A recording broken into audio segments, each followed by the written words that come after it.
কিচ্ছু হয়নি এদেশে, যা হয়েছে বিচ্ছিন্ন ঘটনা। ওরা যদি ওই সমস্ত ইস্যু তৈরি করে আমাদের এ দেশটাতে অস্থিতিশীল পরিবেশ তৈরি করার পায়তারা চালাচ্ছে, বিশেষ করে যারা পালিয়ে গেছে তাদের বুদ্ধিমতো, আমরা এটা সফল হতে দেব না ইনশাআল্লাহ। ডক্টর মোহাম্মদ ইউনূস গতকাল এবং আজকে ধর্মীয় নেতা যারা বাংলাদেশে বিভিন্ন ধর্মের সবাইকে ডাক দিয়েছে যে মতামত দেন, আমরা এখন কি করব। সব দল মিলে ঐক্যবদ্ধ, এদেশে কোনো অস্থিতিশীল পরিবেশ তৈরি করতে দেওয়া যাবে না, তাহলে মোড়ল যারা আছে তারা কিন্তু সুযোগ পাবে। এই জন্য আপনারা অন্য ধর্মের যারাই আছেন আপনাদের ধর্মীয় অনুষ্ঠান পালন করবেন। আমাদের ধর্মীয় কালচার যেটা, এটা আমাদের ধর্মীয় কালচার, আবহমান কাল থেকে দেশে এটা হয়ে আসছে, এটা কিয়ামত পর্যন্ত চলবে। ওয়ানজালনা ইলাইকা যিকরা লিতুবায়্যিনা লিন-নাসি মা নুযিলা ইলাইহিম ওয়া লা'আল্লাহুম ইয়াতাফাক্কারুন। সূরা নাহলের 44 নম্বর আয়াতের শেষের দিকে আছে, আল্লাহ পাক বলেন, হে নবী, এই কিতাব আপনার প্রতি আমি নাযিল করেছি, আপনি জীবিত মানুষদের সামনে ব্যাখ্যা করে শোনাবেন। কোন মানুষ? জবান খুলে বলবেন, কোন মানুষ? এই যে লিতুবায়্যিনা লিন-নাস, এখানে আরবি গ্রামার যারা জানে, আলেম যারা, লাম শব্দ ব্যবহার করা হয় 13টা অর্থে। প্রথম অর্থ হচ্ছে লাম ব্যবহার করা হবে আরবিতে জীবিত মানুষদের জন্য। অথচ দুর্ভাগ্যজনক হলেও সত্য, 96% মুসলমানের এই দেশে জীবিত মানুষদের সামনে কোরআনের ব্যাখ্যা বিশ্লেষণ করা বড় কঠিন হয়ে গিয়েছিল। বিশেষ করে 15.5 বছর এক কথা বলছে না, কি অবস্থা বানিয়েছিল, 14 জায়গায় অনুমতি নেওয়া লাগবে তারপরে অনুষ্ঠান হবে। সরাসরি বলে না যে না কোরআনে দেশে চলবে না, কিন্তু যেন না চলে সেই ব্যবস্থা সব পাকাপোক্ত করেছিল। একজন নাকি তার বউকে খুব জোরে জোরে কিল দিত। একদিন বলছে, কি তুমি যেভাবে কিল মারো আমাদের রাখবা না? কিলের ওজন দেখে টের পাবো, কিলের ওজন দেখে তো টের পাওয়া যায় যে তোমার রাখবো কিনা। ওরা সরাসরি 96% মুসলমানের দেশ তো বলে না যে না এই দেশে কোরআন চলতে দেব না, কিন্তু যেন না চলে সে ব্যবস্থা সব করেছিল বিভিন্ন কায়দায়, একেবারে পাতি নেতা থেকে শুরু করি ডিসি পর্যন্ত। কি কথা বলেন না কেন? এমনকি ডিসি, এসপি, টিওনো, ওসি সবাই পারমিশন দিলেও অনেক জেলায় এমন মানুষও ছিল এ মানুষগুলো অনুমতি দিতে চাইতো না। আল্লাহ রাব্বুল আলামিন এমন ভাবে তাদেরকে ধরেছে, তাদের এই পাপের বোঝা পরিপূর্ণ হয়ে যাওয়ার কারণে। কারণ কোরআনে কারিমে বাধা দেয় কাফেররা। কারা? এটা নাযিল হওয়ার পর থেকে এটা চলছে। কাফেররা প্রথমেই বলেছে না সব চলতে দেওয়া যাবে, কোরআনের আলোচনা যেন মুহাম্মদ করতে না পারে, এ সিদ্ধান্ত কাফেরদের। আপনি হয়তো ওইভাবে বলেন না, কিন্তু সিস্টেম চালু করেছিলেন কাফেরদের মতো। 1500 বছর আগে কোরআনে কারিমে বাধা দিয়ে আবু জেহেল যদি কাফের হয়, তা আপনি কি বলেন? বলেন। অনেকে বলে হ্যাঁ আবু জেহেলের সাথে তুলনা দিচ্ছেন, আবু জেহেল আল্লাহকে মানতো। আরে ভাই, কাবা শরীফের সভাপতি ছিল, আপনি তো নওগাঁ মসজিদের সভাপতি, আপনাকে কেউ চেনেই না। আর আবু জেহেল কোন মসজিদের? কাবা শরীফের সভাপতিও। হাজিদের পানি পান করাতো ধান্দায়। কিসে? টাকা পয়সা কামাই করার জন্য হাজিদের খেদমত করতো ওর লোকজন দিয়ে। 2 নম্বরে ওকে যদি কেউ জিজ্ঞাসা করতো আল্লাহ বলতে কেউ আছে, ও শুধু বলে না যে আছে, কোরআনে কারীম ওর কথা কোট করেছে, ওয়ালাইন সাআলতাহুম মান খালাকাস সামাওয়াতি ওয়াল আরদা লা ইয়াকুলুনাল্লাহ। কয়েক জায়গায় আল্লাহ আয়াতটা দিয়ে জানিয়েছেন, হে নবী ওদেরকে যদি জিজ্ঞাসা করেন আসমান আর জমিন কে বানিয়েছে, লা ইয়াকুলুনাল্লাহ, লামে তাকিদ নুনে সাকিলা, আল্লাহ গ্যারান্টি দিয়ে বলছে আবু জেহেল ওই কথা বলতো যে আল্লাহ বানিয়েছে। কে বানিয়েছে? তাহলে আল্লাহ একজন আছে, ও বিশ্বাস করতো না? কথা বলে না কেন? করতো মানে আমাদের মতো হালকা বিশ্বাস না। যতদিন বদরের ময়দানে যাবে, ওই দিন বদরের যাওয়ার আগে কাবার গেলাম না। এখানে তো ডিস্টার্ব হচ্ছে ভাই, আমি আলোচনা বন্ধ করে দিই, হবে না? না হয় আপনি করেন না, আমি চলে যাচ্ছি, কথা বলা যাবে না। আমি ইয়ার কি মারছি নাকি? আপনি একটা বিষয় বুঝবেন না, আপনি বসে আছেন কোন কারণে? না না না, বোঝা লাগবে ভাই, আপনি মাহফিল দিয়েছেন তাই কি? কেউ যেন না আসে আপনার কাছে, আর যে আসবে 1 ঘন্টা পরে আসবে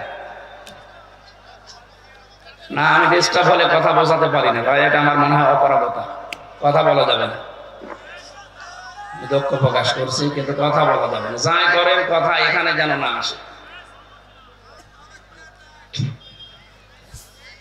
কিছু সূক্ষ্ম বিষয় সামনে আসবে, তো এই জন্য বারবার আমি মনোযোগ এই দিকে নিচ্ছি। এখানে বসবেন না, সকালবেলা বলবেন কি বলে গেল বুঝলাম না। আপনি বুঝবেন কি করে? আমি তো গল্প করছিলেন।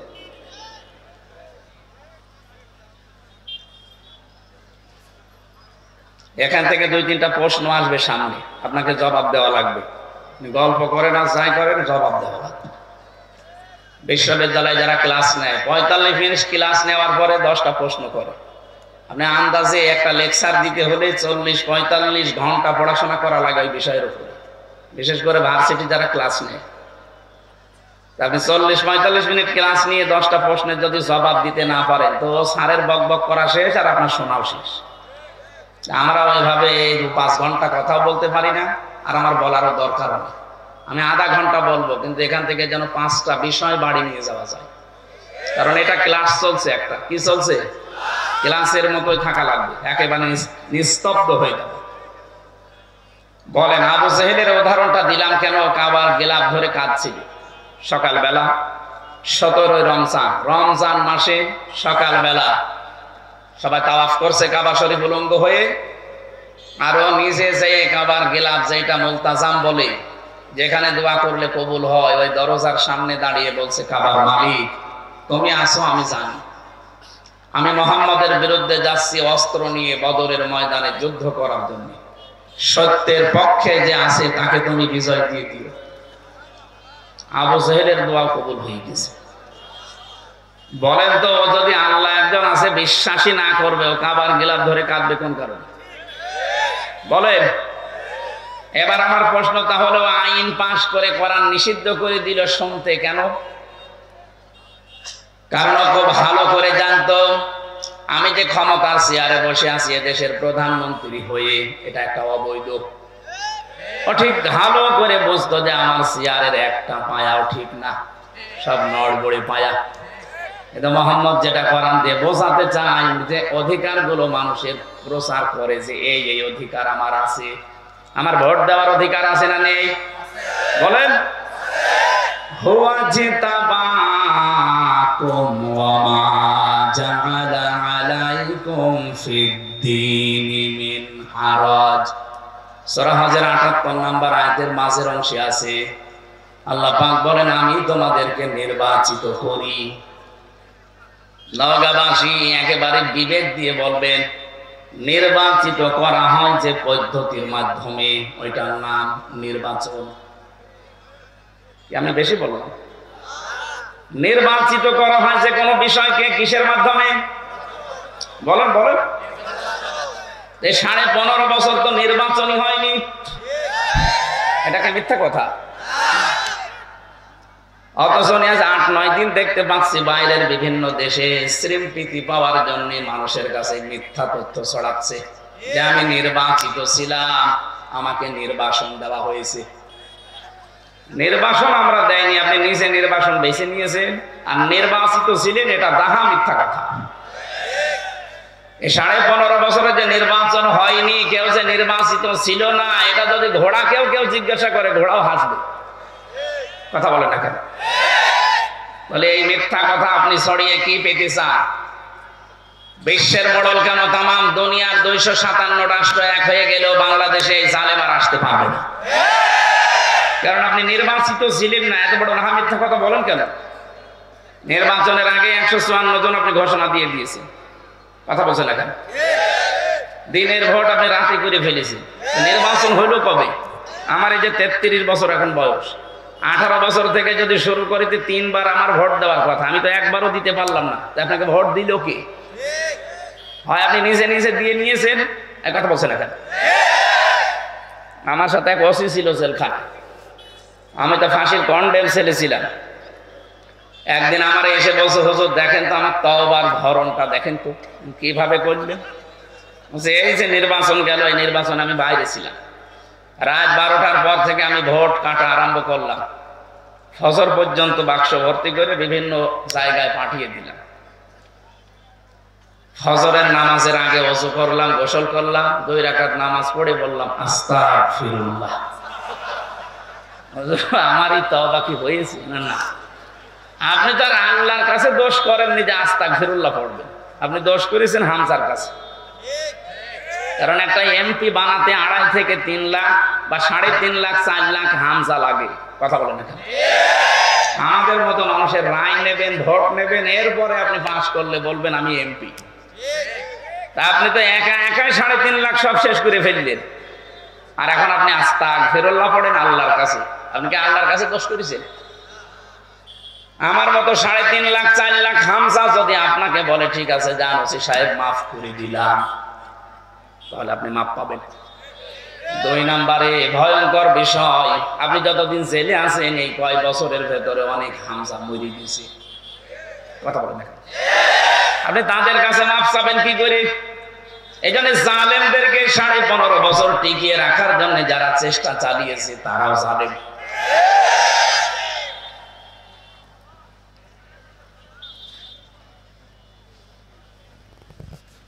বলেন তো ওসি সাহেবের যে তওবার ধরন বললো, ও কি তওবা বলে না আর কি বলে? বাংলাদেশে বহু মানুষ এখন দেখছি আর কি মারছে।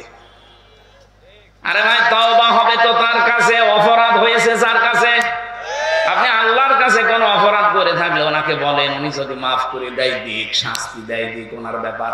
আপনি তো অপরাধ আমার কাছে করলেন, আমার কাছে অপরাধ করে কাবার গিলাপ ধরে মাফ চাবেন, পুরাটা উল্টা না। আপনাদের তাওবা হচ্ছে না। যারা তাওবা করতে চান, অপরাধ করেছেন যার কাছে, স্বীকার করবেন তার কাছে। এইটা বাংলাদেশে যদি চালু হয়, পরবর্তীতে যারা চেয়ারে বসবে ওরা আর অন্যায় করার সাহস পাবে না, কারণ অপরাধ যার কাছে, স্বীকার করা লাগবে তার কাছে। আজকে এই সংক্রান্ত আয়াতগুলো আমরা কোরআন থেকে পড়েছি, আমরা কথা বলবো সামনে ইনশাআল্লাহ। আবু সাহেলের কথা বলছিলাম, এই লোকটা বেশ ভালোভাবে জানতো আমি যে চেয়ারে বসে আছি তো জোর করে আছি। মোহাম্মদ যেটা বলতে চায় অধিকারের কথা, যদি সত্যি মানুষ এগুলো চিনে ফেলে তাহলে আমার চেয়ার রাখবে না। এই জন্য মোহাম্মদের কোরআন এটা বন্ধ করা দরকার। 1500 বছর পর নব্য আবু সাহেল যারা, তারা জাতে মাতাল হলেও তাহলে ঠিক ছিল। ওরাও বুঝেছিল আমাদের যে চেয়ার, এ চেয়ার তো বৈধ না। কথা বলেন না? এই জন্য 15 বছরের ভেতরে যারা নির্বাচনের মাধ্যমে প্রহসন করে এমপি, মন্ত্রী, মেয়র, সাবেক উপজেলা চেয়ারম্যান নিচে লিখে দেন, আপনি লিখবেন না। কারণ আপনি সাবেক উপজেলা চেয়ারম্যান, সাবেক মেয়র, সাবেক এমপি, সাবেক মন্ত্রী, এটা অবৈধ। আপনাকে কে ভোট দিয়েছে যে আপনি এটা লিখেন? আপনি একটু বেশি করে লিখতে পারেন যে সাবেক চোর, এটা লেখা যায়। কারণ আপনি চুরি করেছেন, আপনি লিখে দেবেন যে আমি চোর। তো বর্তমান তো চুরি করছেন না, সাবেক, এই জন্য সাবেক চোর বা সাবেক ডাকাত লিখে দেবেন। এই কথা বলছেন না কেন? আর 8 সাল থেকে 24 সাল পর্যন্ত যত কিছু নিয়েছেন রাষ্ট্রের কাছ থেকে, এগুলো সব ফেরত দেওয়া লাগবে। কারণ আপনি অবৈধ জিনিস বৈধ করার জন্য এগুলো ফেরত দিয়ে জনগণের কাছে বলেন যে আমাদের ভুল হয়ে গেছে। এটা যতদিন না বলবেন ততদিন আপনি এই দেশের বৈধ নাগরিক না। বহু মানুষের অধিকার নষ্ট করেছেন, আগে ফেরত দেবেন। আমার ভাইরা, এই যে মানুষগুলো এতদিন পর্যন্ত যারা বুঝেছিল যে আমির হামজা কোরআন দিয়ে যা বলতে চায়, এ তো আমার চেয়ারে ধাক্কা লাগে, ওই তখন আস্তে করে বলে যে না, ওরে আসতে দেওয়া যাবে না, ও রাজনৈতিক কথা বলে, ওরে শয়তান। আমার মনে হয় যারা 15.5 বছরে আমার এই কথা বলতে দেয়নি, নবীজি যদি এসে এখন কোরআন প্রচার করতো, নবীকেও বলতে নবী রাজনীতি করে। কথা বলে না কেন? এই জন্য কোরআনের প্রথম আয়াত এটা। রব্বুল আলামিন বলেন, এমন একটা কিতাব আপনাকে আমি দিয়েছি, আপনি মরা মানুষকে শোনাবেন না, শোনাবেন জীবিত মানুষদের। অথচ জীবিত মানুষদের কোরআন শোনানো এমন কঠিন অবস্থা হয়ে দাঁড়িয়েছিল, যারা আমাদের বাধা দিত ওই লোকের বাবা মারা যাক, আমারে ডাক দিয়ে বলবে হুজুর কোরআন পড়িয়ে দিন। এক কথা বলছে না কেন? ওর বাবা মরে গেলে আমারে বলবে কোরআন পড়িয়ে দিন, অথচ জিন্দা অবস্থায় পড়ার দরকার ছিল। এখন তো মরিয়ে গেছে, এখন পড়ে করবো কি? ওর আযাব আরো বাড়বে, কারণ সে আয়াতি পড়বো একটাও তোর জীবনে ছিল না। কি আপনার বাবা এমন বাবা যে আপনার নামে সব ভালো ভালো জমিগুলো দোকানগুলো লিখে দিয়েছে, আর আপনার বোনের নামে বলেছে তোর নামে দোয়া করে দিলাম। এখন আমি যদি পড়ি ইউসিকুমুল্লাহু ফি আওলাদিকুম লিয-যাকারি মিসলু হাজ্জিল উনসায়াইন, হে পৃথিবীর বাবারা, সন্তান যাদের আছে এক ছেলে যা পাবে দুই মেয়ে তাই পাবে। বন্টন নীতিকার। আপনি তো বন্টন নীতি মানেননি দুনিয়ায়, আমারে নিয়ে কোরআন পড়ালে আপনার আযাব আরো বাড়বে। আমি কথা বোঝাতে পেরেছি? এই জন্য কোরআন বোঝানো লাগবে মরা মানুষকে না চিন্তা মানুষকে। আমাদের দায়িত্ব এইটা, এটা আমাদের কালচার। এই জন্য আমরা জীবিত মানুষদেরকে বোঝাই। এখন যারা শুনতে আসে এদের দায়িত্ব কি? আয়াতের পরের শব্দে আল্লাহ জানিয়েছেন ওয়ালাআল্লাহুম ইয়াতাফাক্কারুন। হে নবী, যারা শুনতে আসে ওদের দায়িত্ব হচ্ছে ওই কথাগুলো শোনার পরে বাড়ি যেয়ে যেন চিন্তা ভাবনা করে। তাহলে আমার দায়িত্ব সঠিকভাবে জীবিত মানুষদের সামনে ব্যাখ্যা করা, আর আপনার দায়িত্ব এটা শোনার পরে বাড়ি যেয়ে চিন্তা ভাবনা করা। করবেন তো? হ্যাঁ, ইনশাআল্লাহ। এই কোরআন, এজন্য আমি বলছিলাম আমাদের শুধু একা না, হাযা বায়ানুল লিন্নাস, মানুষ পদবাচ্চা যারা বিবেচিত সবার জন্য আজকের এই অনুষ্ঠান। আমরা সবাই এখন দল মত জাতি নেই, সব এখন এক। কথা বলেন না কেন? ইসকনের যে নাম শুনছিলেন মুয়াজ্জিম ভাইয়ের কাছে, আসলে ইসকন এটা হিন্দুদের খোদ সংগঠন না। এই সংগঠনের আসল যারা দায়িত্বে আছে, যারা প্রতিষ্ঠাতা, ওই যে প্রভুপাদ, এই লোকটা একটা খ্রিস্টান। এই লোকটা ইহুদি জাতিতে কিন্তু পড়াশোনা করে সে খ্রিস্টান চার্চে একটা আলাদা নিয়ম নীতি বানিয়ে হিন্দুদের বদনাম করার জন্য উগ্রভাবে এটাকে উপস্থাপন করেছে। এই জন্য হিন্দুদের শুধু একা দোষ না, ওরা গরিব নিম্নবিত্তের যারা হিন্দু তাদেরকে বেছে নিয়েছে। সারা বিশ্বের 257টা রাষ্ট্রের 195টা দেশে ওদের কাজ চলছে। বাংলাদেশে আপনি তাকান, এই যে ঢাকার স্বামীবাগ, এর পাশে যে ইসকন মন্দির, ওর পাশে যে মেথরপট্টি আছে, এই গরিব হিন্দুদেরকে টাকা পয়সা দিয়ে ওরা দড়ে ভিড়িয়ে ইসকনের সদস্য বানিয়েছে। সিলেটের যারা চা বাগানি হিন্দু ধর্মের কাজ করে, যারা গরিব মানুষ, এই ছেলে মেয়েদেরকে ওরা কাজে লাগিয়েছে। ঠাকুরগাঁও পঞ্চগড়ের যারা গরিব মানুষ ওই পাথর তুলে খায়, তাদেরকে কাজে লাগিয়েছে। এই কথা বলে কে গো? সুতরাং এটা শুধু হিন্দুদের দোষ না। সম্মানিত ভাই এবং অন্য ধর্মের ভাইরা, আপনারা হয়তো এই মনে করে ভাবতে পারেন যে আমাদের আবার ওই দোষে দোষী করে আমাদের অত্যাচার করে কিনা। না, আমরা অত পাগল না। এদেশে যারা আওয়ামী লীগ করেছেন তাদের উপরও আমার কোনো রাগ নেই, কিন্তু যারা অপরাধ করেছেন তাদের উপর আমার রাগ আছে। কারণ আপনি বিনা কারণে জেনে শুনে অপরাধ করেছেন। আমাকে রিমান্ডে যারা নিয়েছিল প্রত্যেকটা অফিসার আমারে বলতো আপনার কোনো দোষ নেই, আমরা জানি। তাহলে এটা করেন কেন? এই যে 11 ঘন্টা আপনি টাঙিয়ে রাখলেন আমার মাজায় দড়ি দিয়ে। আপনি নিজে বলছেন সকালে এসে যে হুজুর আপনার কোনো দোষ নেই, তাহলে এই কাজ করলেন কেন? এই জন্য অপরাধের সাথে এই 15.5 বছরে যারা জড়িত, সে যেভাবেই হোক, কারো কথা শুনে হোক, ডাইরেক্ট ইনডাইরেক্ট, এদের আমরা শাস্তি চাই। আর এদের শাস্তি যে হচ্ছে বা হয়েছে এর প্রমাণ দেখেন সূরা নামল 19 নম্বর পারা 20 নম্বর পৃষ্ঠা 7 নম্বর লাইনের 52 নম্বর আয়াত। ভালো করে একটু মিলান দেখেন। আমার তো মনে হচ্ছে খাপের খাপ মুমতাজের বাপ মিলে যাচ্ছে। আপনি একটু দেখেন তো মেলে কিনা। আল্লাহ পাক বলেন ফাতিলকা বুয়ুতুহুম খাবিয়াতাম বিমা যালামু। এখানে আলেম নেই, ফা দিয়ে আরম্ভ করলেন আল্লাহ বক্তব্যটা। আল্লাহ বলেন ফাতিলকা বুয়ুতুহুম, বাইতুন দেননি, বুয়ুত বহু বচন, এরপরে হুম এটা জমির, এইটাও বহু বচন। আল্লাহ বলেন এই যে এই সেই ঘরগুলো, এই সেই, ভালো করে জবাব দেবেন, এই সেই ঘর না ঘরগুলো? আল্লাহ এক বচন না দিয়ে বহু বচন কেন দিলেন? তার মানে জালেম একজন না, এদেশে জালেম আমার মনে হচ্ছে অনেক আছে। আল্লাহ বলেন এই সেই ঘরগুলো জালেমদের, কাদের? খাবিয়াতান, জনশূন্য করে দিয়েছি, পরিত্যক্ত বানিয়ে দিয়েছি। বিমা যালামু, তাদের জুলুমের কারণে।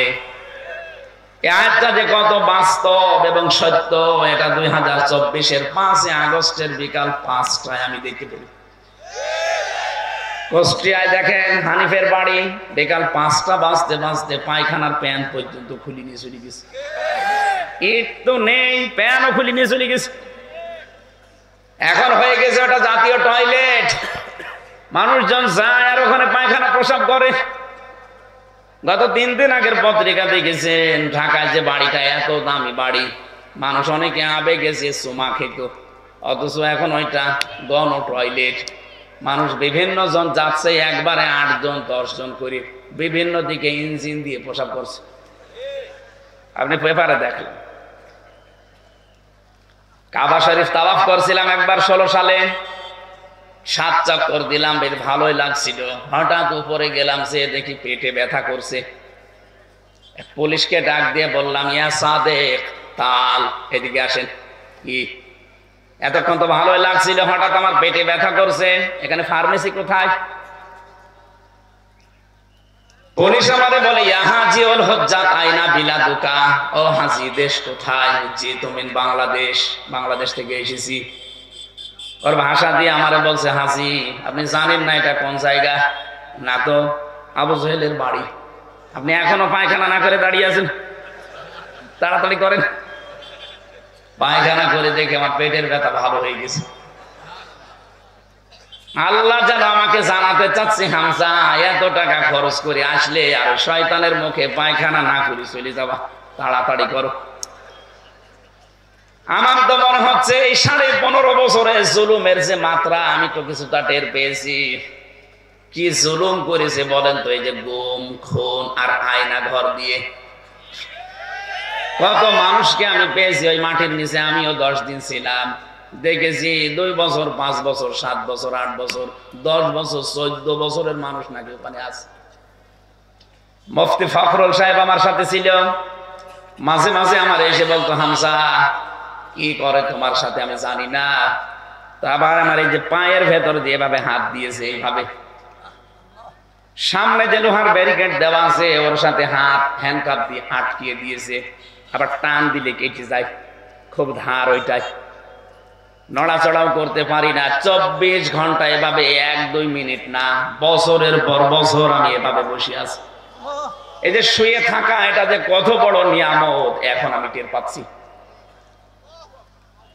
1.5 থেকে 2 মিনিট মাত্র সময় দিত টয়লেট করার জন্য। সকালে কয়েকটা পচা ছোলা দিত, দুপুর বেলায় 1 মুঠ ভাত দিত, তাও মনে হচ্ছে কেউ মাখিয়ে দিয়েছে। এত বড় বড় নখ হয়ে গেছে কারো কারো, চুল দাড়ি গোপ দেখলে মনে হচ্ছে জঙ্গল থেকে বেরিয়ে আসতেছে। এত কঠিন পরিস্থিতি, আমি তো তাও কঠিন জায়গায় ছিলাম না, আমি তো নরমাল জায়গায়। শুনেছি এর চাইতেও ভয়ঙ্কর জায়গা ওর ভেতরে আরো আছে, বিশাল সুড়ঙ্গ করে, তাও এটা ডিবি অফিসে। আর যেটা মিলিটারিরা চালায়, যেটা আর্মিরা, ওটা আরো কঠিন। ওখানে কেউ 8 বছর 10 বছর 14 বছর পড়ে আছে, কেউ দুনিয়ায় জানেই না। এই নখ দিয়ে দেওয়ালের সাথে খসিয়ে খসিয়ে লিখে রাখে কাটা কাটা অক্ষরে যে, ভাই কেউ যদি বাইরে যেতে পারেন এই নাম্বারটা জানাবেন যে আমি বেঁচে আছি।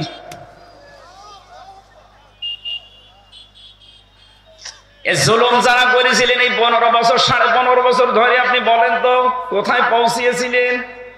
এখনো পর্যন্ত অনেক জালেম দেখছি, জালেমদের সাফাই গায়ে যে কি করেছে যে তার পালিয়ে যাওয়া লাগলো। শয়তান, তোমার সাথে তো হয়নি, তুমি টের পাচ্ছ না। তোমার বাবার সাথে যদি এটা হয়তো তুমি টের পাইছ। কত মানুষ 15 বছর ঘরে থাকতে পারে নাই, গাছতলায় বাঁশতলায় ধানের খেতে আখের খেতে সময় কাটিয়েছে। এক কথা বলছেন না কেন?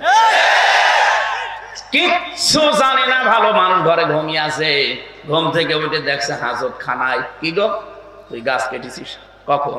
স্বপ্নে। আমি তো বানিয়ে বললাম, এটা হয়নি।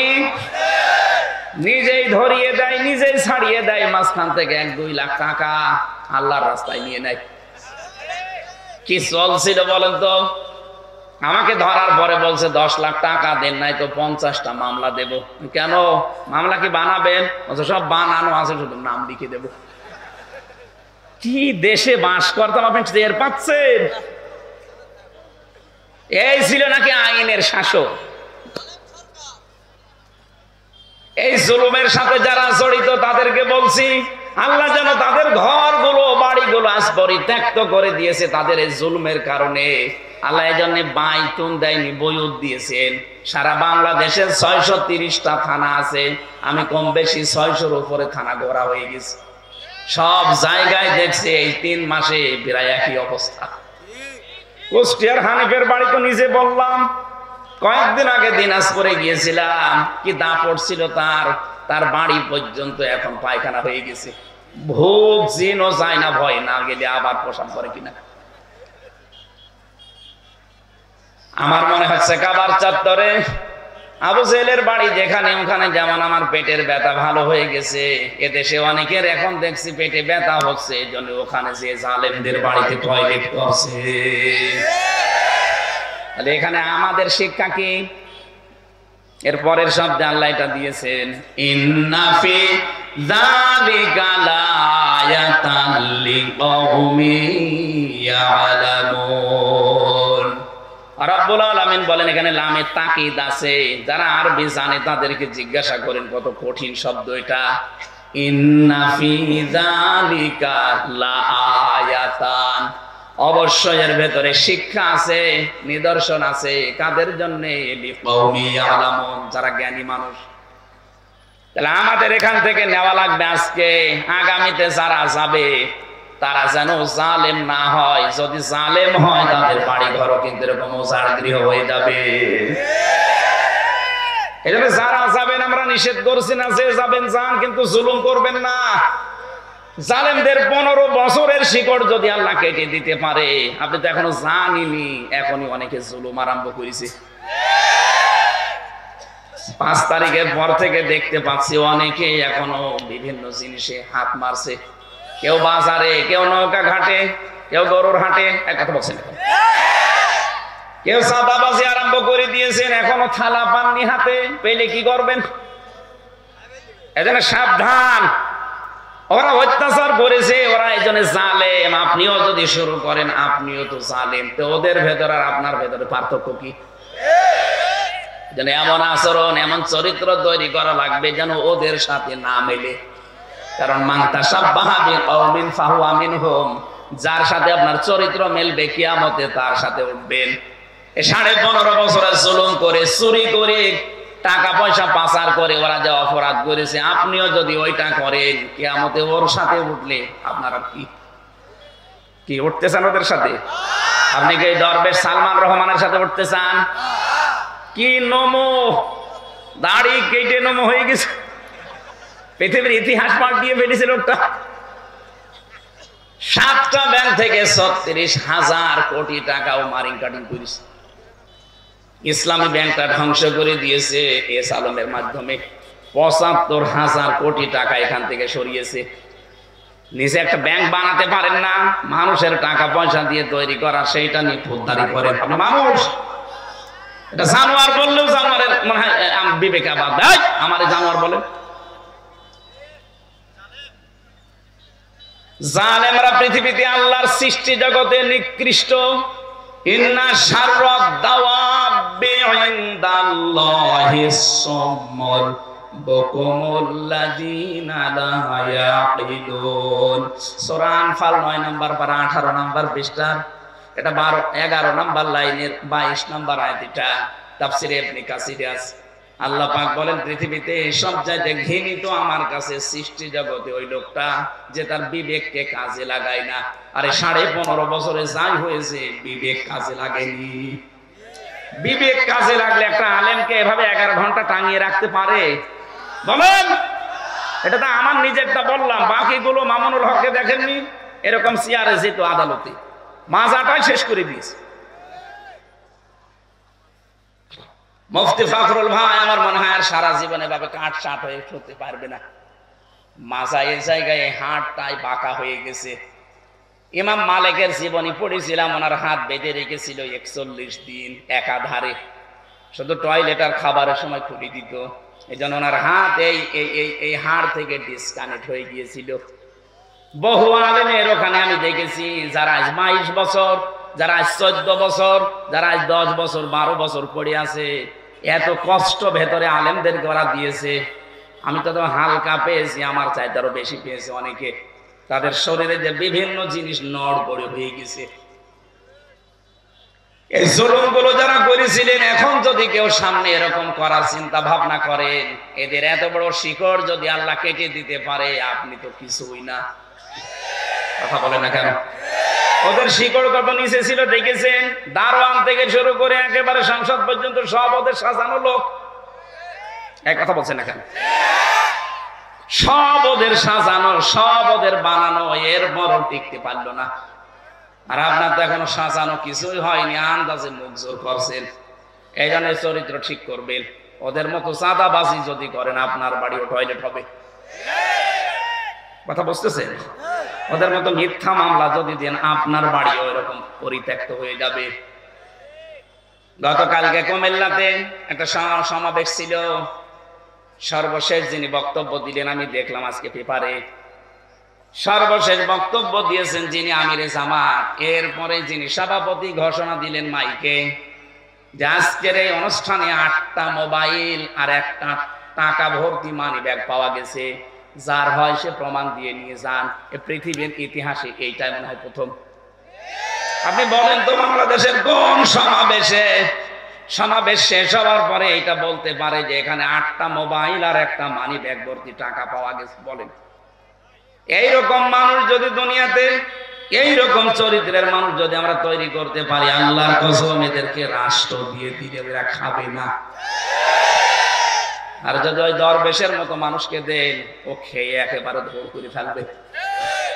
খাবে তো খাবে, শেষে বাঁচার জন্য দাড়ি পর্যন্ত পোষ দেবে। ওরে জিজ্ঞাসা করেছে, আপনি এত নাফরমানি করলেন কি করে? দাড়ি রাখার সুন্নত আপনি কেটে ফেললেন। আবার ফতোয়া দিয়েছে, ওই দাড়ি রাখার সুন্নত, জান বাঁচানো ফরজ। আমি দাড়ি কেটে সুন্নত ফেলে দিয়ে ফরজ আমি চেষ্টা করছিলাম বাঁচান, কিন্তু পারলাম না। নৌকা আমারও ধরিয়ে দিল, নৌকা ধরিয়ে দিয়েছে। তাহলে আজকে আয়াতের ভেতরে যে শিক্ষাটা প্রথম পেলাম, জালেমদের আচরণ যেন আমরা দুনিয়ায় না করি। তাহলে আমাদের বাড়ি ঘরও দেখা যাচ্ছে 10-15 বছর পরে পরিত্যক্ত টয়লেট হয়ে যাবে। আল্লাহ আমাদেরকে হেফাজত করেন, বলেন আমিন। কোরআনে কারীম থেকে সূরা হাক্কাতের 4টা-5টা আয়াত পড়েছি কিয়ামত সংক্রান্ত। কারণ মানুষের চরিত্র সংশোধনের জন্য আখিরাত ভিত্তিক জীবনের বিকল্প নেই। এটা যদি আপনার ভেতরে তৈরি না হয়, কখনো আপনারা দেখতে মনে হবে বিশাল দরবেশের মতো, কিন্তু চরিত্র খারাপ। আর আপনার দেখতে শুনতে যাই হোক, ভেতরে যদি হযরত ওমরের মতো জবাবদিহিতার ভয় থাকে, আপনি দেখতে ভালো না হলো আপনি একটা জান্নাতি মানুষ।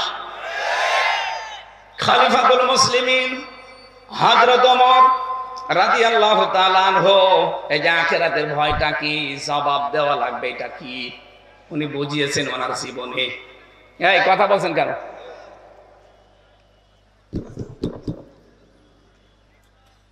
ছেলে তারা আব্দুল্লাহ নাম, ভর্তি করলেন মাদ্রাসায়।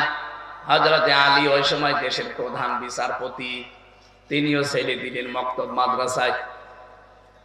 হযরতে হোসাইন টেবিল থেকে কলম ফেলে দিয়ে বারবার বলছে, হোসাইন এই তুলে দাও, তুলে দাও। 3 বার তুলে দিলেন। প্রেসিডেন্টের ছেলে তো, উনি রেগে গেছে, বলছে হোসাইন বারবার কলম ফেলে দাও আর আমারে তুলতে বলো, আমাকে চাকর তোমার খাদেম নাকি? হযরত হোসাইন বললেন, আব্দুল্লাহ তুমি শুধু খাদেম না, খাদেমের বাচ্চা। খাদেম যেই বলেছে খাদেমের বাচ্চা, উনি রেগে গেছে। না, এ কথা বললে বাবার কাছে যাও। বাড়িতে এসে বলছে, আব্বা আমি আর পড়বো না। কেন? আমাকে গালি দিয়েছে ক্লাসে, শুধু আমাকেই না তোমাকে পর্যন্ত গালি দিয়েছে। ছোট করেছে, আমারে বলেছে আমি নাকি খাদেমের বাচ্চা। খাদেম তুমি যদি বিচার না করো হোসাইনের, আমিও মাদ্রাসায় আর যাব না। ঠিক আছে, জুমার দিন হবে। খুতবা দিচ্ছিলেন তিনি মসজিদে নববীতে। জুমার নামাজের সময় আলোচনা বন্ধ করে দিয়ে বললেন, হোসাইন বলে কি, এদিকে আসো। কি হয়েছে? তুমি ক্লাস ভর্তি ছাত্রদের সামনে আমার ছেলেকে খাদেমের বাচ্চা খাদেম বলে গালি দিয়েছো। হ্যাঁ দিয়েছি। কেন দিলে? ইমাম হোসাইন বলে, খলিফা বুকে হাত দিয়ে বলেন তো, আপনি কি আমার নানার খাদেম ছিলেন না? হযরত হোসাইনের কথা শোনার পর হযরতে ওমরের বাকরুদ্ধ হয়ে গেছে, আর কথা বলতে পারে না। তাই তো, কিন্তু এইভাবে ভাবি না।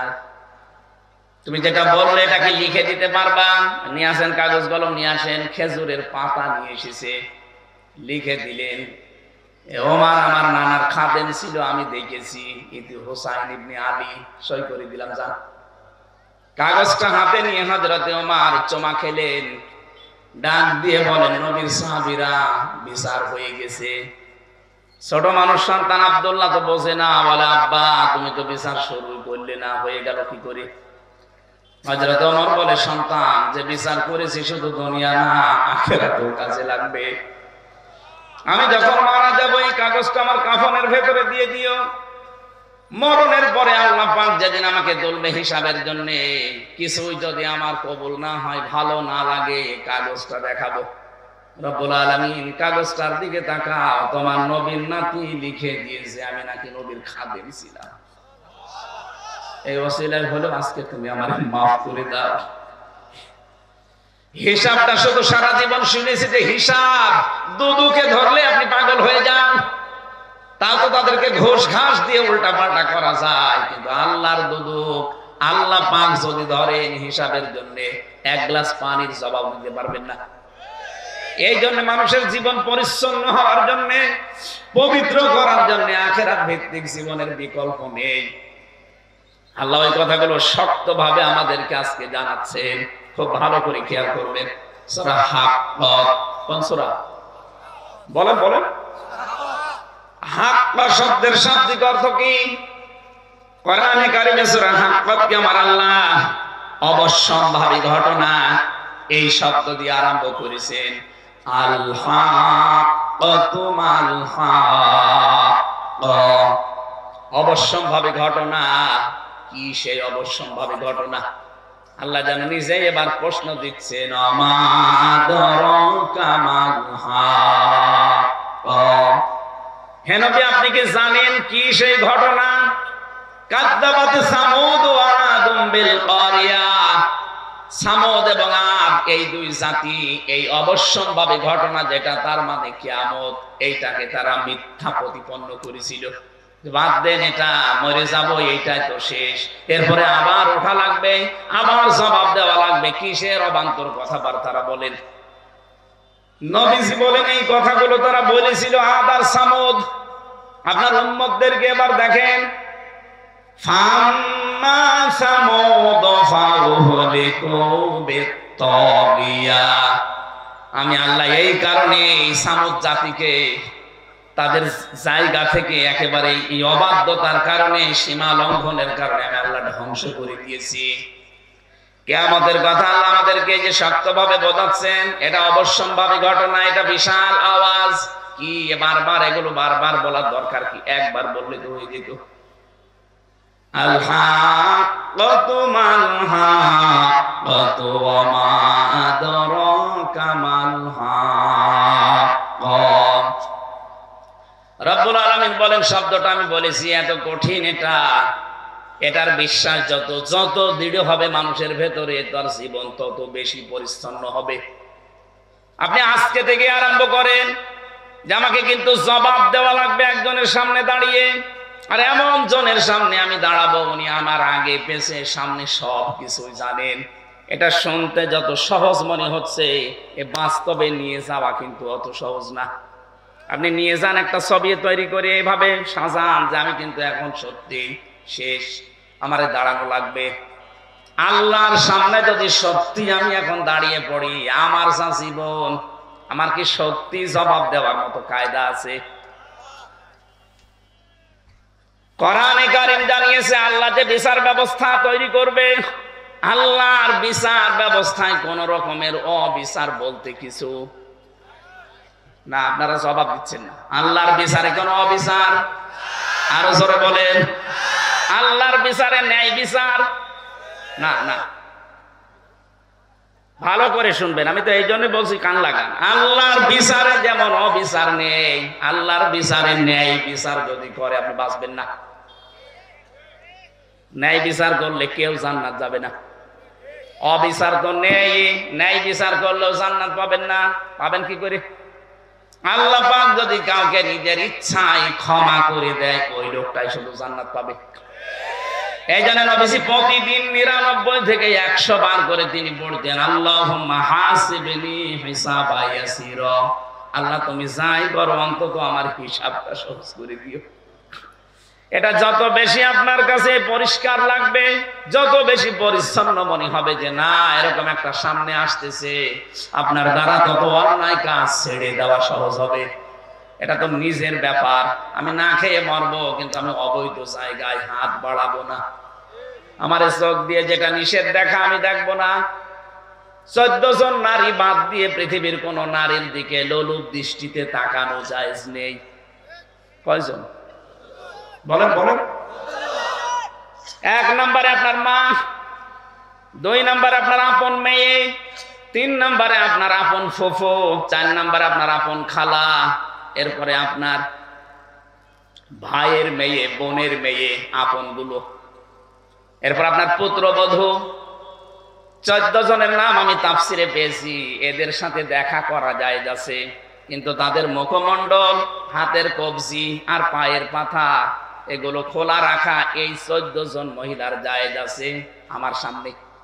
প্রথমে কার? মা, বলেন না কেন? এরপরে ফুফু, এই যে অনেকে পাতানো ফুফু আছে, ও ধর্মের ফুফু, ধর্ম খালা, এসব বাদ দিন। পথে ঘাটে কাউকে দেখলে বলে খালা, খালার একটা মেয়ে আছে এই কারণে খালা বলছে, ওর উদ্দেশ্য ভালো না।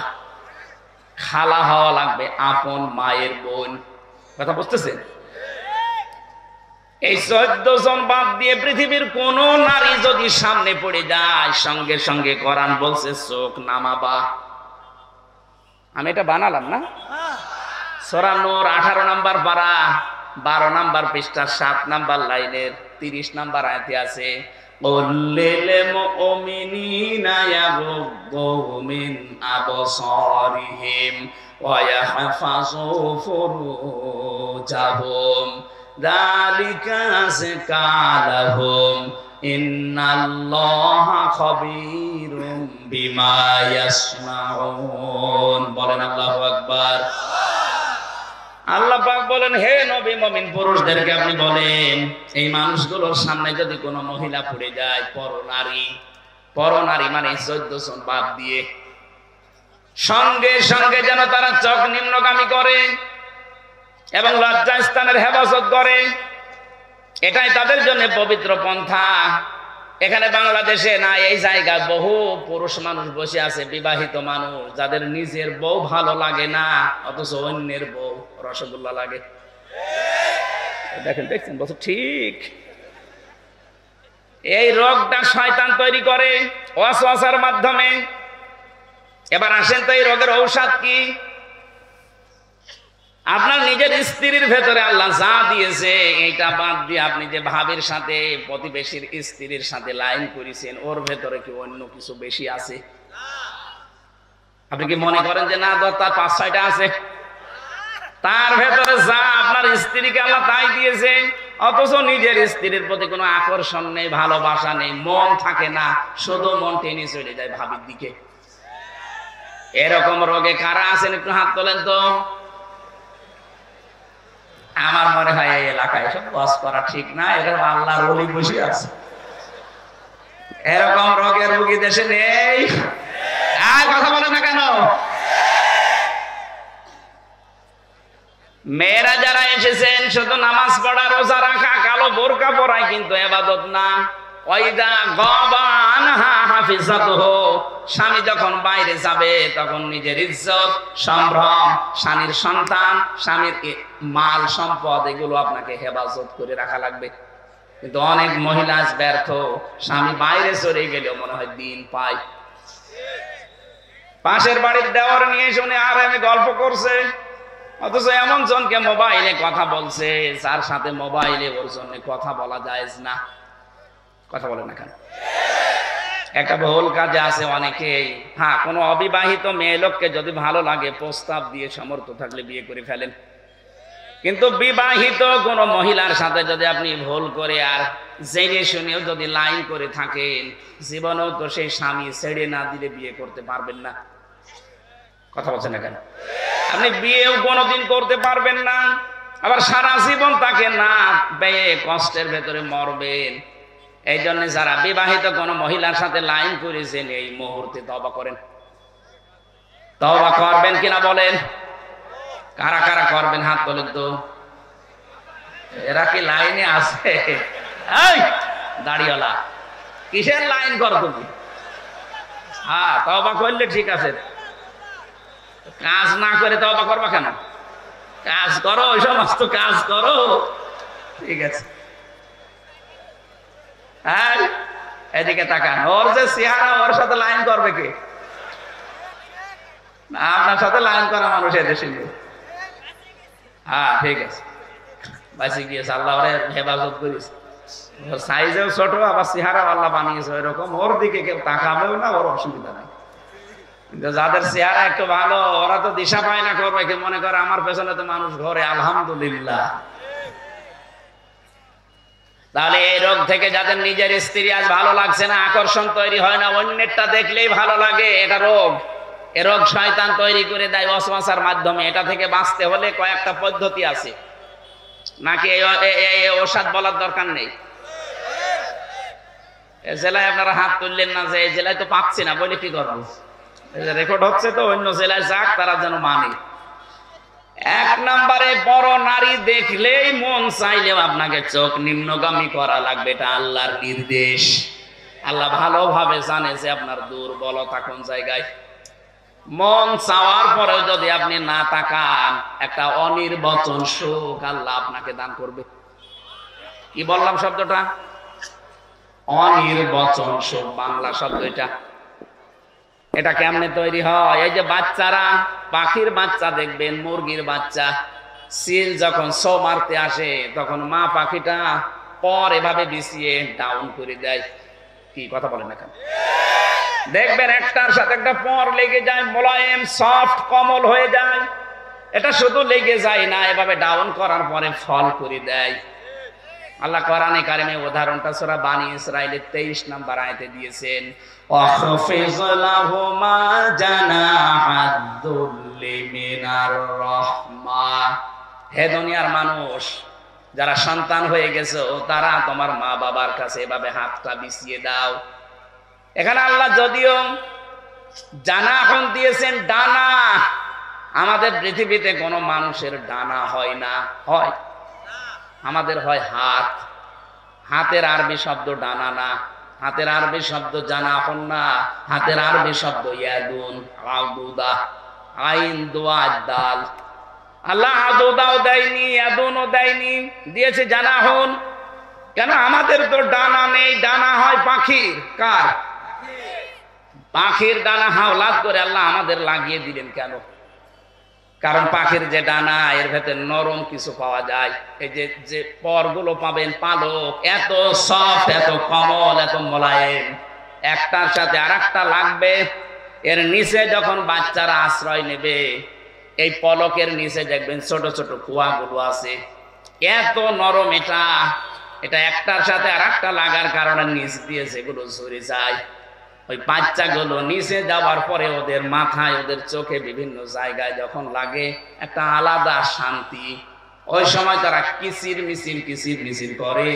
ওইটার বাংলা শব্দ হচ্ছে অনির্বচন সুখ। আল্লাহ এখানে বোঝাতে, দুনিয়ায় তোমার মা বাবা যতদিন বেঁচে আছে তোমার হাতটা খরচের হাত বলো, সেবার হাত বলো, এমন কায়দায় মা বাবার সামনে বিছিয়ে ধরবা অন্তত তারা যেন মনে করে আমার হামজা থাকতে আমাদের আর কোনো চিন্তা নেই। বলেন সুবহানাল্লাহ। নওগাঁবাসী বিবেক দিয়ে বলেন তো, আমাদের মা বাবা কি আমাদের উপরে ভরসা করতে পারছে? না। আজ অধিকাংশ মা বাবা সন্তানের উপরে ভরসা করতে পারে না। মনে করে সন্তান বিয়ে দিলে আমাকে পর করে দেবে, হয় আমাকে আলাদা করে দেবে, নাই বৃদ্ধাশ্রমে দিয়ে দেবে। কথা বলে না কেন? এটা মনে করার কারণ হচ্ছে আজ অধিকাংশ পরিবারের সন্তানও কিন্তু চায় না যে মা বাবাকে আমি আলাদা করে দেই, বৃদ্ধাশ্রমে রেখে আসি, বাড়ি থেকে তাড়িয়ে দেই না।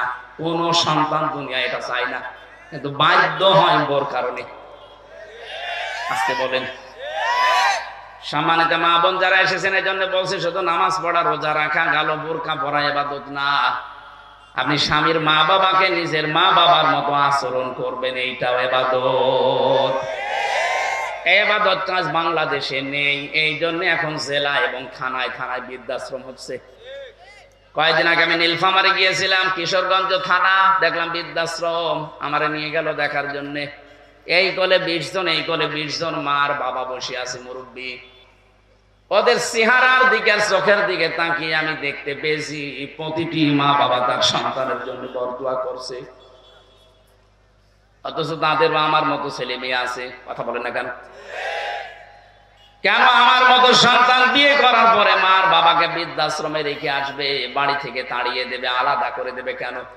অথচ আমার পেছনে সবচেয়ে বেশি শ্রম দিয়েছে একেবারে 25-30 বছর পর্যন্ত একাধারে বিনা লাভে আমার মার বাবা। কোন প্রকার লাভ ছাড়া তারা আমাকে এ পর্যন্ত তুলেছে। আর বানানো গাছ পেয়ে এখন আপনি একেবারে পর করে দিলেন, ডিলেট করে দিতে চান। নিজের মা বাবা যদি হয়তো আপনি ডিলেট করতেন। এজন্য মেয়েরা যারা এসেছেন, পুত্রবধূ, তাদেরকে বলছি জীবনও আপনি স্বামীর মন পাবেন না। সত্যি কথা বলছি আমি স্বামী হিসাবে, জীবনও আপনি স্বামীর মন পাবেন না যদি স্বামীর মা বাবার সাথে খারাপ আচরণ করেন, তাদের ব্যবহারটা ঠিক না করেন, তাদের যে যত্ন করার দরকার, তাদের যে খরচ করা দরকার, এটা যদি না করেন, হয়তো স্বামী উপরে উপরে তার সন্তানের কারণে, তার সংসারের কারণে ভালোবাসবে, কিন্তু ভেতরে ভেতরে বলবে আল্লাহ যেন মরে যায়, আর একটা বিয়ে করবে। হাদিস নবীজি বলেন, কোন স্ত্রী যদি চায় আমার স্বামী বেশি দিন বেঁচে থাক, আমার স্বামীর হায়াত বেড়ে যাক, তার সন্তান, তার সম্মান, তার প্রভাব প্রতিপত্তি, অর্থনীতি এগুলো আরো বেড়ে যাক, নবীজি বলেন ওই স্ত্রী যেন বারবার তাকিদ দেয়, স্বামী তুমি যাই করো রক্তের সম্পর্কগুলো ঠিক রাখো। আমার সাথে সবচাইতে বেশি রক্তের সম্পর্ক আমার মা বাবার, আমার বোনের, আমার ভাইয়ের, আমার চাচার, আমার ফুফুর। এই কথা বলছেন কেন? এইগুলোর সাথে আজ সম্পর্ক ভঙ্গ করার জন্য সবচাইতে বেশি দায়ী বউরা। আমি জানি মেয়েরা এখন আমার নামে বরদোয়া করছে, আল্লাহ হুজুর মরুক, মরবো তাও বলবো, কারণ আমি চাই আপনারা যেন বেঁচে যান। হাজারো স্ত্রী কিন্তু জাহান্নামে যাবে, কিন্তু এই স্বামী স্ত্রীর এই রক্তের সম্পর্কগুলো নষ্ট করার কারণে। কারণ আল্লাহ পৃথিবী তৈরি করার পর কমপ্লিট যখন হয়ে গেল, তখন এই রেহেম, যেটা রক্তের সম্পর্ক, আত্মীয়তা, এটা আল্লাহর পা চেপে ধরেছিল। ডাক দিয়ে বলে, মাবুদ আমার সম্পর্কে তো কিছুই বললি না। আল্লাহ পাক ওই দিন জানিয়েছে, রেহেম তোমার সম্পর্কে আমার রায় হচ্ছে, তোমার সাথে যারা সম্পর্ক অটুট রাখবে তাদের সাথে আমার সম্পর্ক ঠিক থাকবে, আর তোমার সাথে যাদের সম্পর্ক কাট হয়ে যাবে, আমি আল্লাহ বলছি তাদের সাথে আমিও সম্পর্ক ছেদ করলাম। বলেন নাউজুবিল্লাহ।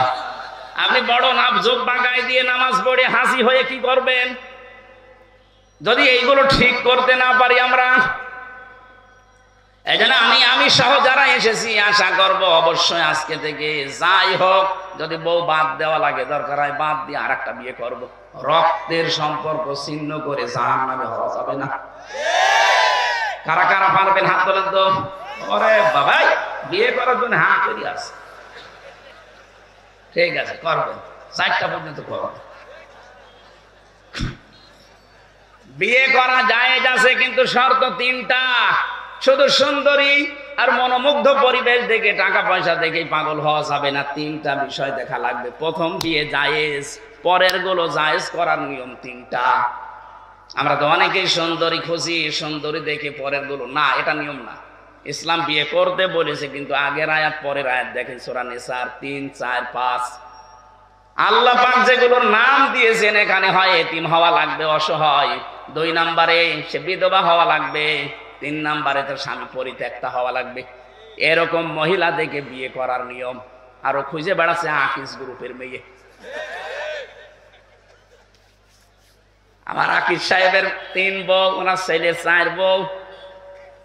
প্রথমটা ঢাকা বিশ্ববিদ্যালয় স্যার, শিক্ষিকা। পরের গুলো সবই একটু নরমাল। দ্বিতীয়টা ঠিক আছে, দ্বিতীয়টা MBBS ডাক্তার। 3 নাম্বারটা নার্স, 4 নাম্বারটা ওনার কর্মচারী।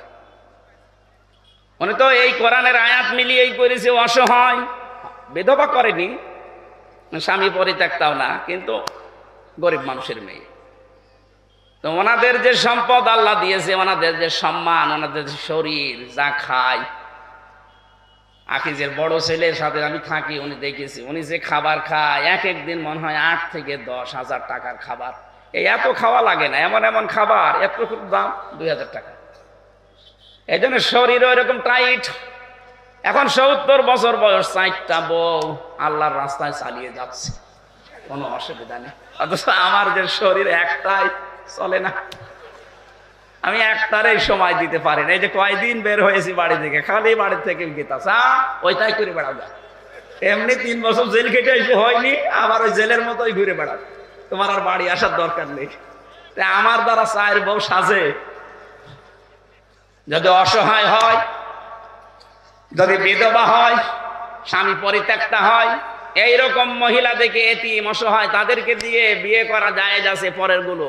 আর আমরা এটা উল্টিয়ে ইসলামকে কলঙ্কিত করার জন্য শুধু খুঁজে বেড়াই ধনী মানুষ আর সুন্দরী। না, প্রথমটা ঠিক আছে। প্রথমটা আমি মনে হয় এটা বোঝাতে পেরেছি। আয়াতটা নিয়ে অনেকের অভিযোগ আছে, স্যার বিয়ে করতে বলে, আমার রিমান্ডে বলছিল এক অফিসার, মুসলমান, আপনার আকিজের ছেলে 4 বিয়ে করেছে, তাহলে আমার বউকে বলবো 4 স্বামী ধরতে? আমি ধরতে বলে, আপনার বউ যদি 4 স্বামী ধরে, যদি ছেলে হয়, কোন কোন বাপের পরিচয় দেবে? বলছে DNA টেস্ট করে পরীক্ষা করে দরকারে বলবে যে অমুক বাপের ছিল। কত বড় শয়তান! এক মহিলার যদি 4 স্বামী হয়, সন্তান হলে কাড়াকাড়ি হবে না? এ বলবে আমি হাফ বাবা, ও বলবে আমি ফুল বাবা, ও বলবে আমি 3 ভাগের 1 ভাগ বাবা। আর একজনের যদি 4 স্ত্রী হয়, সন্তান যদি 1 বছরে 4টা করে হয়, বাবা কয়টা? তো বিয়ের ক্ষেত্রে এই নিয়মটা, যাদের ইনসাফ করার মতো যোগ্যতা নেই, এই মানুষগুলোর আর না করাই ভালো। একটা নিয়েই সন্তুষ্ট থাকা দরকার। এই আয়াতের শেষের দিকে এটা আছে, অহেদা, যদি না পারো ইনসাফ করতে, একটা নিয়ে সন্তুষ্ট থাকো। আল্লাহ এই বিধানটা তো খেলা করার জন্য দেয়নি, আমরা উল্টা দিকে নিয়ে গেছি। আমরা সুন্দরী আর মুখমণ্ডল অথবা টাকা পয়সা এগুলো খুঁজতে চাই। অথচ প্রথমটা বিয়ে করার পরে পরের গুলো কয়টা শর্ত বললাম? হয় বিধবা হওয়া লাগবে, অথবা স্বামী পরিত্যক্ত হওয়া লাগবে, মানে স্বামী মরে গেছে, স্বামী ছেড়ে দিয়েছে, অথবা এতিম, অসহায়, মিসকিন। এইরকম মানুষগুলোকে দেখে আপনি সমাজে যেন বিশৃঙ্খলা বা জেনা ছড়িয়ে না পড়ে, এই জন্য আপনাকে আশ্রয় দেওয়ার জন্য বিয়ে করার নিয়ম। আমি যেটা বলছিলাম, সম্মানিত মা বোনেরা, আপনাদেরকে আমি অনেক ভালোবাসি, চাই আপনি বেঁচে যান। এই জন্য আগামী থেকে দুনিয়া যেহেতু থাকার জায়গা না, আপনিও যাবেন, আমিও চলে যাব। 100 বছর পরে এখানে যারা আছি একজনও থাকবো না। কথা বলেন না কেন? বলেন তো, 100 বছর পরে যদি কেউ এই নওগাঁর, এই যে কি কান্তি যেন দেখলাম, এই গ্রামে এসে যদি বলে এই বাড়ি আমার, ওখানে যারা বসবাস করবে, সত্যি করে বলেন আপনাকে উঠতে দেবে? 100 বছর পরে আপনি ঘুরে এসে দেখেন, আপনাকে উঠতে দেবে না? বলবে কে আপনি? আপনি যদি বলেন এই বাড়ি আমি বানিয়েছিলাম 2 তলা, বলবে ইয়া কি মারেন, থাকার জায়গা হচ্ছে না বলে ভণ্ডামি করেন। যান মসজিদের বারান্দায় রাত্রে গিয়ে থাকেন, সকালে ফুটে পড়েন। এইটা দুনিয়া। এটা কি? এইটুকুর জন্য আপনি কার অধিকার নষ্ট করছেন হিসাব করেন। আপনি তো বাবার অধিকার নষ্ট করবেন না, মায়ের অধিকার, স্ত্রীর অধিকার, সন্তানের হক আদায় করবেন। এই কারণে যেন এইটা দিয়ে আখিরাত তৈরি হয়। আমাদের আসল টার্গেট কি? আখিরাত। বলেন বলেন। আল্লাহ রাব্বুল আলামিন বলেন এই যে জবাব দেওয়া লাগবে, হিসাব দেওয়া লাগবে, এটা যারা অস্বীকার করেছিল এই মানুষগুলোকে এই সীমা লঙ্ঘনের কারণে এমন পর্যায়ে আমি পৌঁছিয়েছি। আপনি তাকান, বিচারের যে সিস্টেম আমি তুলে এনেছিলাম কোরআন দিয়ে, প্রথমে আল্লাহ বিচার সাজাবে আপনাকে দিয়ে একা একা। অকুল্লুহুম আতিহি ইয়াউমাল কিয়ামাতি ফারদা, কিয়ামতের সর্বপ্রথম আল্লাহ বিচারের রায় দেবে আপনাকে একা ডাক দিয়ে। কয়জন করি? দ্বিতীয় নম্বরে ডাকবে হচ্ছে ইয়াউমা নাদউ কুল্লা উনাসিম বিইমামিহিম, আপনার নেতার সাথে ডাকবে। 3 নম্বরে বা সবার সামনে ডাকবে। ওই যে বিচার ব্যবস্থায় বললাম আল্লাহ কোনো অবিচার করেন না, ন্যায় বিচার করলে কেউ বাঁচবে না, জান্নাতে যেতে পারবে না। হ্যাঁ, যদি উনি মাফ করে দেয়, এইটাই পদ্ধতি। এই পদ্ধতিটা তাফসিরে পড়েছি। আল্লাহ যদি আমাকে মাফ করতে চায়, ঘিরে ফেলবেন ময়দানে মাহশারে, কুদরতি চাদর দিয়ে সবার চক্ষু থেকে আড়াল করে আমাকে ঘিরে ফেলবেন। ডাক দিয়ে বলবে এটা করেছিলি, এটা করেছিলি, সবগুলো আমার চোখের সামনে ভিডিও ক্লিপ আকারে উনি দেখাবে, বলবে এই যে দেখ এটা করেছিলি। অস্বীকার করার কিচ্ছু নেই, বাধ্য হয়ে মাথা নিচু করে বলা লাগবে আল্লাহ আমার ভুল হয়ে গেছে। আল্লাহ পাক বলেন যখনই বান্দা এই কথা বলবে আমার রহমতের জরিয়ায় জোশ পয়দা হবে, শেষে বলবো যা আজকে তোরে আমি গোপনে মাফ করে দিলাম। এইটা দরকার জীবনে, এইটা যদি আমাদের জীবনে এসে যায়, আমাদের জীবন সাকসেস। ফামান যুহজিহা আনিন নারি ওয়া উদখিলাল জান্নাতা ফাকাদ ফাজ ওয়া মাল হায়াতুদ দুনিয়া ইল্লা মাতাউল গুরুর। সূরা আলে ইমরান 4 নাম্বার পারা 13 নাম্বার পৃষ্ঠার 12 নাম্বার লাইনের 85 নাম্বার আয়াতের শেষের দিকে আছে 185।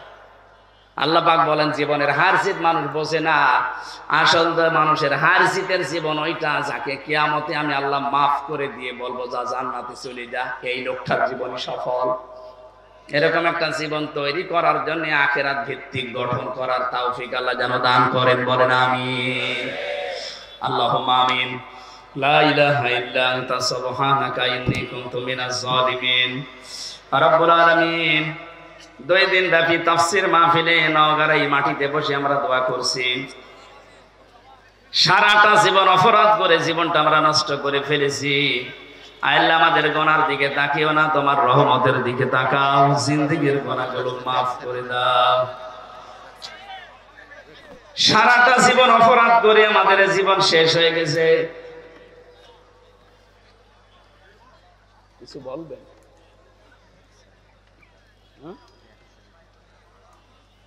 আগের থেকে একটা কিছু লিখে দিতে পারলেন না, একবার ব্যাগ ছেড়েছে আর ফাড়া যাবে না, মানুষ বিরক্ত হয়ে যাবে। খালি কালেকশন করলে তো আপনার মাহফিলে এভাবে দেবেন।